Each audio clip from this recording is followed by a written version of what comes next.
Assalamualaikum warahmatullahi wabarakatuh. Pada pertemuan kali ini kita akan belajar tentang larutan penyangga. Nah, larutan penyangga ini terbagi menjadi 3 pertemuan. Jadi hari ini kita bahas untuk pertemuan pertama. Kita lihat dulu tujuan pembelajaran kita hari ini. Tujuan pembelajaran kita untuk hari ini yang pertama, memahami pengertian larutan penyangga dan penggunaannya dalam kehidupan sehari-hari. Memahami jenis-jenis larutan penyangga dan cara pembuatannya. Kemudian yang ketiga, memahami cara kerja larutan penyangga. Nah, dari ketiga tujuan tersebut akan kita bahas pada hari ini. Yang pertama, pengertian dari larutan penyangga dan contoh penggunaan dalam kehidupan sehari-hari. Apa sih larutan penyangga itu?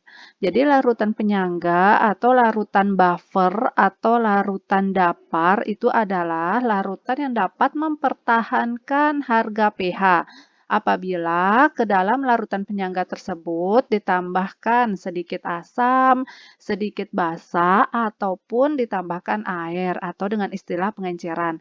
Jadi, larutan penyangga ini hampir tidak berubah pH-nya apabila di dalam larutan tersebut kita tambahkan sedikit asam, basa, atau pengenceran. Kemudian larutan penyangga adalah campuran dari asam lemah dengan garamnya atau campuran dari basa lemah dengan garamnya. Air murni jika ditambah beberapa tetes asam atau ditambah beberapa tetes basa, maka akan mengalami perubahan pH cukup besar. Akan tetapi ada beberapa larutan yang disebut dengan larutan penyangga. Jadi dari istilah saja larutan penyangga atau menyangga ya atau mempertahankan. Jadi larutan penyangga yang dalam keadaan berbeda dengan air murni saat ditambah asam atau basa.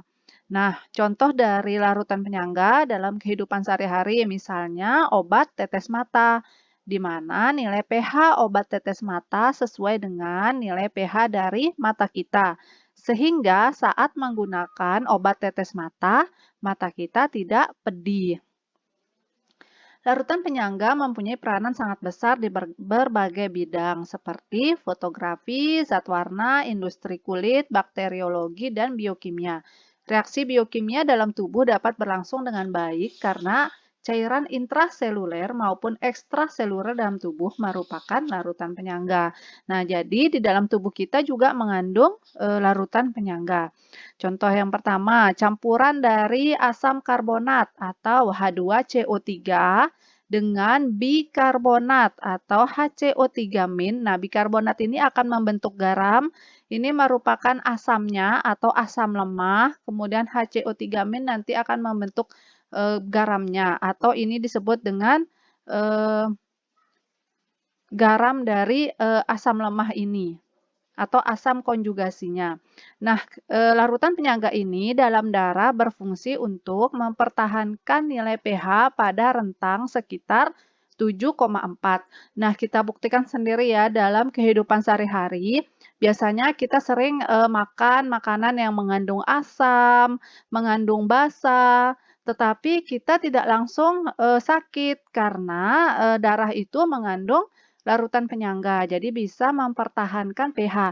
Karena kalau buktinya kalau misalnya larutan penyangga tidak bisa mempertahankan pH, baru kondisi badan kita itu mengalami kurang sehat atau pH kita bisa jadi turun atau meningkat. Itu menunjukkan kondisi berarti badan kita tidak sehat. Kemudian yang kedua, campuran H2PO4- dengan HPO42- ini berfungsi sebagai sistem penyangga pada cairan intraseluler. Nah, jenis-jenis larutan penyangga. Yang pertama ada larutan penyangga asam. Larutan penyangga asam ini terbentuk dari asam lemah dan garamnya atau basa konjugasinya. Nah, larutan penyangga ini bekerja untuk mempertahankan pH sistem pada daerah asam, yaitu pH kurang dari 7. Contoh larutan penyangga adalah CH3COOH dan CH3COONA. Nah, larutan CH3COOH ini merupakan asam lemahnya, kemudian CH3CONA ini adalah garamnya. Tetapi syaratnya garam ini harus mengandung asam lemah yang ini, kemudian bereaksi dengan basa kuat. Nah, ini yang mengandung basa konjugasi yaitu ion CH3COO-. Nah, ion ini diambil dari yang ini, asam lemah ini. CH3COO- yang berasal dari suatu garam seperti CH3COONA, kemudian CH3COOK atau CH3COO 2 kali Ba. Jadi garam itu terbentuk dari asam dan basa, CH3COO ini adalah asam, ini berasal dari CH3COH ini, yaitu asam. Kemudian Na itu berasal dari NaOH. Nah, ini contohnya NaOH. Kemudian CH3COOK ini berasal dari CH3COOH ditambah dengan KOH. Jadi kalau asam ditambah basa maka jadilah garam. Tapi kalau di dalam larutan penyangga asamnya, di sini kalau penyangga asam, berarti asamnya adalah asam lemah. Kemudian garamnya berasal dari asam lemah ditambah dengan basa kuat yang mengandung asam lemah yang garam itu mengandung asam lemahnya yang asam semulanya.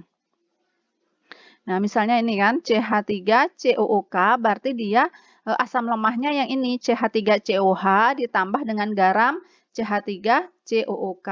Nah, garam tersebut merupakan garam yang berasal dari reaksi CH3COOH dengan basa kuat seperti NaOH, KOH, atau BaOH 2 kali. Contoh reaksi sebagai berikut. CH3COOH ditambah NaOH menghasilkan CH3CONA plus H2O. Nah, larutan penyangga berarti kalau dia termasuk larutan penyangga, nanti di dalam campurannya itu mengandung CH3COOH dan CH3CONA. Contoh larutan penyangga lainnya adalah HF plus NaF. Jadi, di dalam garam pasti mengandung asam lemahnya, tetapi berikatan dengan basa kuat. HF dengan CaF2. Nah, F ini adalah asam lemah sesuai dengan yang ini. Kemudian H3PO4 bercampur dengan NaH2PO4. H2PO4- bercampur dengan Na2HPO4. HPO4 2- ditambah dengan Na3PO4. Jadi ini adalah contoh-contoh larutan penyangga. Jadi kalau penyangga asam, kandungannya asam lemah plus garamnya. Kemudian larutan penyangga basa. Larutan penyangga basa itu terbentuk dari basa lemah dan garamnya atau asam konjugasi. Larutan penyangga ini bekerja untuk mempertahankan pH sistem pada daerah basa atau pH lebih dari 7. Contoh larutan penyangga basa adalah campuran dari NH4OH dengan NH4Cl. Nah, jadi di sini ini garamnya, ini adalah basa lemahnya. Garam ini mengandung basa lemah yang ini, kemudian bereaksi dengan asam kuat yaitu HCl yang mengandung asam konjugasi NH4+. NH4+ berasal dari suatu garam seperti NH4Cl, NH4Br, atau NH4 2 kali SO4. Garam tersebut merupakan garam yang berasal dari reaksi basa lemah NH4OH dengan asam kuat seperti HCl, HBr, atau H2SO4. Nah, contoh reaksi sebagai berikut. Misalnya NH4OH bereaksi dengan HCl, maka akan membentuk garam NH4Cl plus H2O. Maka larutan penyangganya apabila di dalam campuran tersebut mengandung NH4OH dan NH4Cl, maka ini disebut larutan penyangga. Contoh dari larutan penyangga lainnya adalah NH4OH ditambah dengan NH4Br. Kemudian NH4OH ditambah dengan NH4 2 kali SO4. Jadi NH4 ini adalah basa lemahnya, Br adalah asam kuatnya. Kemudian yang ini NH4 basa lemahnya, SO4 merupakan asam kuatnya. Cara kerja larutan penyangga.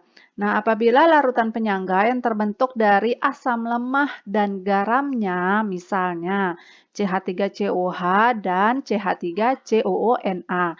Yang pertama, apabila ditambah sedikit asam kuat, misalnya HCl, maka HCl ini akan bereaksi dengan garamnya. Jadi garam yang ini ya.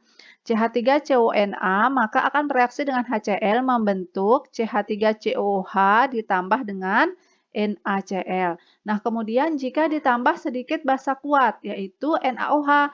Nah, NaOH ini nanti akan bereaksi dengan asam lemahnya. NaOH merupakan basa kuat ya.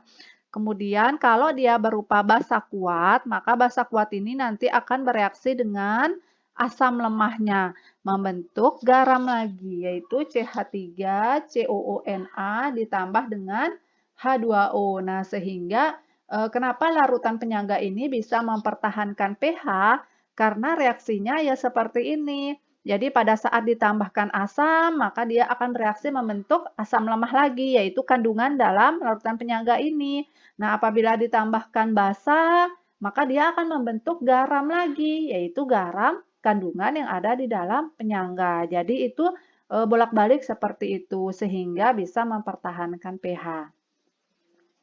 Kemudian larutan penyangga yang terbentuk dari basa lemah dan garamnya. Basa lemah itu contohnya NH4OH dan NH4Cl. Nah, apabila ditambah sedikit asam, misalnya HCl, maka reaksinya HCl itu akan bereaksi dengan basanya. Kemudian membentuk garam NH4Cl ditambah H2O. Kemudian apabila ditambahkan sedikit basa, misalnya NaOH, maka NaOH ini akan bereaksi dengan garamnya, yaitu NH4Cl, menjadi NH4OH ditambah dengan NaCl. Kemudian yang keempat yaitu cara pembuatan larutan penyangga. Untuk larutan penyangga asam itu caranya ada dua. Yang pertama mencampurkan asam lemah dengan garamnya.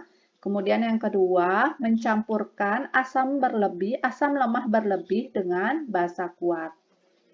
Kemudian cara kedua yaitu larutan penyangga basa. Larutan penyangga basa juga ada dua cara. Yang pertama mencampurkan basa lemah dengan garamnya, atau yang kedua mencampurkan basa lemah berlebih dengan asam kuat.